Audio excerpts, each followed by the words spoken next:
Hello guys, Ryan Ho back with another video. Today we have a really good competitive gaming IEM as well as a studio IEM. Honestly, it's actually meant to be studio use. They're saying that the tuning is that good, but I was playing some games and I was like, damn, this is actually really, really good for that as well. This is the Nfacous.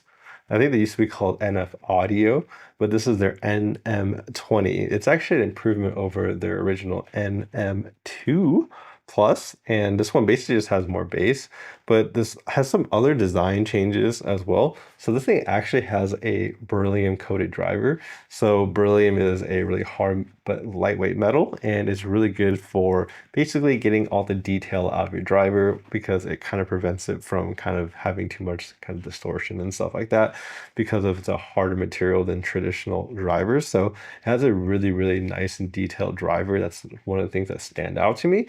It's also priced a lot cheaper than their original other, I guess, one. So this one's actually $170.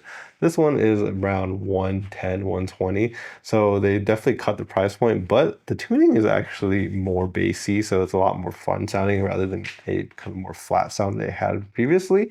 And so the combination of the brilliant driver, the improved bass, and just having a really good tuning as well, the old one was also really good for gaming. This one is also really, really good for gaming as well. So this thing is pretty much a really, really good IEM.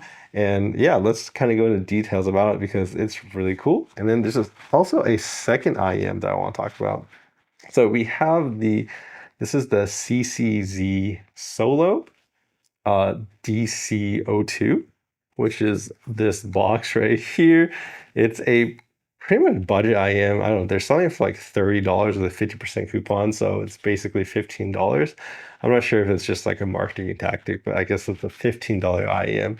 I actually find it to be, for a cheap IEM, not to be like too, I guess, trebly. A lot of those like cheaper IEMs kind of emphasize treble a lot, try to get a lot of detail. This is like the opposite end, which I think is a lot better for the average consumer, in my opinion. But essentially, this is kind of what is what people call a warm IEM, but essentially it has a lot of bass and then it has not too much treble, so the treble is very smooth. So you're getting a very warm type of sound, but it's a different one. But the funny thing is, if you actually look at a measurement, they actually measure pretty similarly, except that the solo has more bass. But when you actually like listen to it, the solo actually sounds completely different than this one. Even that like bass boost just makes the IM sound completely different. So I'm not sure if the measurements are that accurate to what the solo sounds like, to be honest.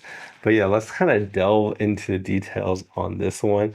So ultra budget and then a really good kind of studio gaming IM in my opinion. So let's unbox the NM20. We have the nice disc as always. I really like the way they package it. It has a little shiny RGB type of look to it. Just pop them out like that. Then we have the tips over here. So we have extra small, small, medium, large. So it comes with 4 variety of tips. And then we have this actually nice looking cable here, which also has the case. Let's see if there's anything in here. Inside the case, we have a custom 1/4-inch adapter from 3.5 millimeter. All right, so you can see the drivers through the shell. It's this nice blue. You can see the single dynamic driver inside. I feel like the clear type of cases are pretty popular. I think they look pretty cool, to be honest. You can kind of see the design. And then it has this kind of, I guess, metal around the ring to give it a little bit more aesthetics. And then I feel like they have this new different logo because it looks honestly different from what I remembered. So I think they updated their logo. And then the tip itself is actually very, very comfortable. They come with 3 sizes for this as well. And then the cable, I feel like this is probably one of the nicest cables you can get. I mean, it's like this nice shiny kind of silver cable looking, but I'm pretty sure it's probably like silver plated.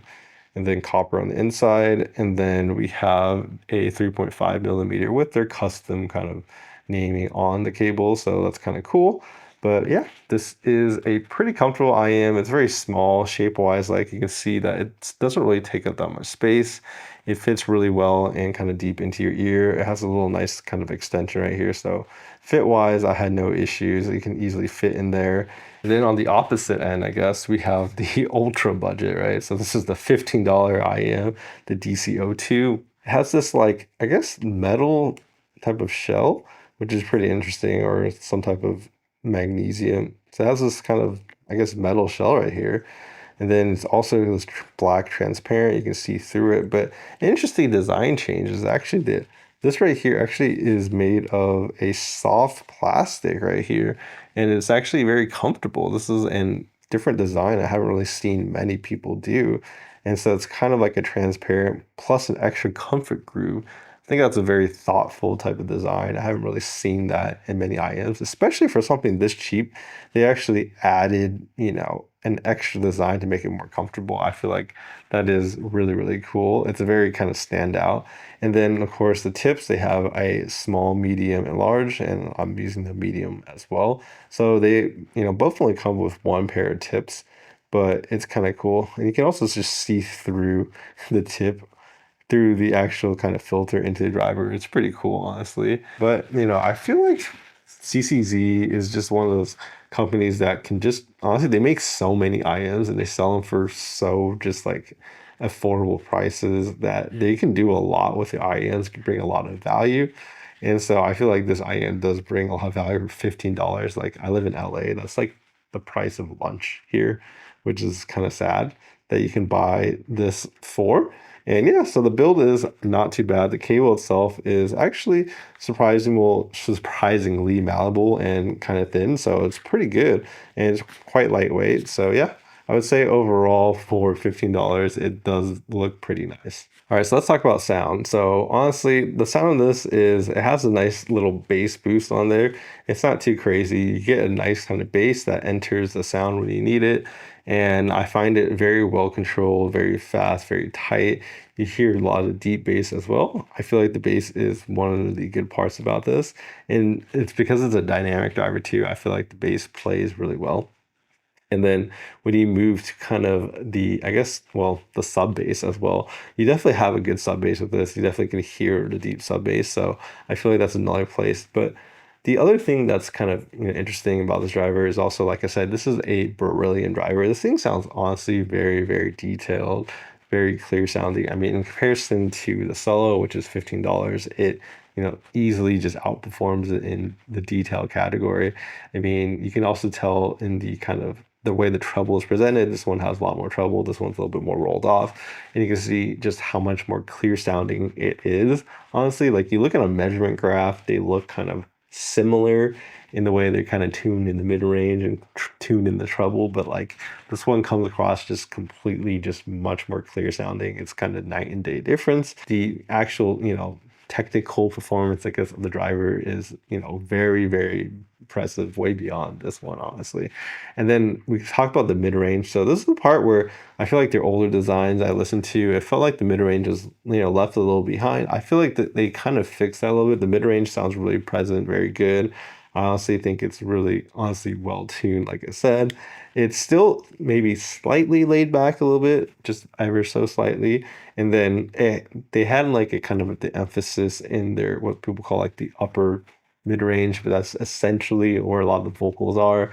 And a lot of female singers, when they're singing, they come across very forward. They get just like on the very cusp of being almost like overly forward, but it's just like it's riding that fine line. So I feel like they did a pretty good job. And it does sound actually even more tamed than it used to before because I felt like that could sometimes be more emphasized in this one. But it's a little bit better on this on the new one. So the NM20 is definitely doing well in that sense. So overall, I find it to be, I mean, I won't say it's V-shaped. It's like slightly V-shaped maybe because the treble is definitely kind of emphasized a little bit. I feel like the bass isn't too emphasized, but the mid-range is just slightly behind both of those. And so, yeah, I would say a very, very mild, slight V-shaped is how I would kind of define the sound, I guess. And overall, we can talk about, I guess, soundstage and imaging, right? So when it comes to like imaging, how does, the directionality of the sound like, right? So play a lot of games. So if playing Valorant, you can eat like it's honestly like if I had to grade this out of like 10, I would give it like a 9.5. Like it's just amazing. Like I could tell exactly where all the enemies are and they're behind a wall coming in front of me. The depth is also just like pinpoint too. I can tell exactly how far they are in front of me and behind me. So like it pretty much did everything perfectly. I can't complain about it. It's really, really good. I would say the one thing is the tuning of it is, like I said, it's more emphasis in the treble. So a lot of gunshots you can hear clearly. The footsteps, I would say, are just slightly behind. They don't sound like as prominent, but it also depends on like what they're running on, which is like really dumb sounding. But like if they're running on like, like marble or something, then they have a higher pitch sound, but then they're like running on like, ground like dirt or something. It's like a lower tone. So it depends on like what type of stuff the enemy is running on, which if it emphasizes the footsteps in that region or not. I mean, it's a random thing, but that's true about any IEM. It's just depending on the tuning and what they're kind of emphasizing, if that makes any sense. But yeah, that was just a random off topic thing, anyways. And then the soundstage, I found the soundstage of this is actually pretty open. I could definitely feel like it has a pretty spacious, because like I said, I can tell a lot of depth on this one. So the soundstage on it is also pretty good. So then the DC02 Solo, this one is really just bassy. Like I said, just a lot of bass, a lot of sub bass. That's the most prominent thing when you're honestly playing games, you can just hear the bass just take over. Like all your gunshots sound really loud. When we're listening to music, the bass just also just takes over. But I feel like it also has really good mid range. The mid range and the bass are just like the most prominent things, while the treble is the one that kind of takes the back seat in this type of sound.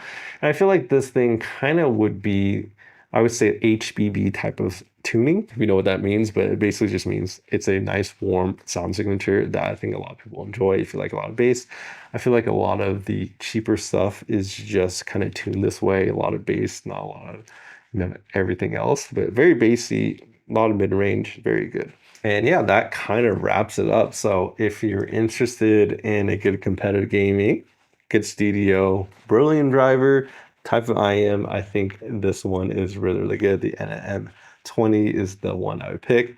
Obviously, for ultra budget, this is a very bassy, fun type of sound. It's a kind of deviation from those, I guess, very treble emphasized kind of IEMs of the past. Especially a lot of the cheaper ones have this like almost, some people say like this artificial kind of treble emphasis. This one does not. This one has a nice like thick kind of mid-range focus sound with a lot of bass, right? So it's a much more, I guess, more consumer friendly type of tuning. So if you're looking for that and just $15, this is also a good option. Anyways, I hope this video helped you guys. Please like and subscribe down below. Helps my videos out. And yeah, I'll see you guys in the next video.